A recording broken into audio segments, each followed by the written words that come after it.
மூத்த வழக்கறிஞர் திரு என்ஆர் இளங்கோ இணைகிறார். வணக்கம் சார்.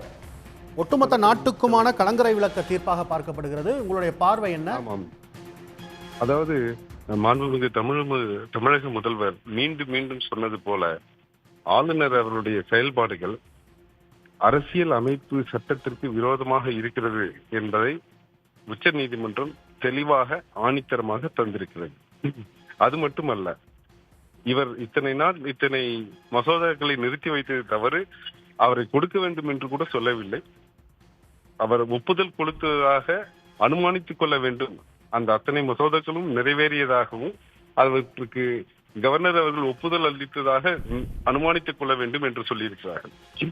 இது உச்ச நீதிமன்றம் அரசியலமைப்பு சட்டத்துக்கு விரோதமாக எந்த மனிதரும், அவர் கவர்னராக இருந்தாலும் அல்லது எந்த மனிதராக இருந்தாலும் அரசியலமைப்பு சட்டத்திற்கு உட்பட்டவர்கள் என்பதை நிரூபித்திருக்கிறது. உடனுக்குடன் செய்திகளை தெரிந்து கொள்ள சன் நியூஸ் பெல் ஐகானை கிளிக் பண்ணுங்க.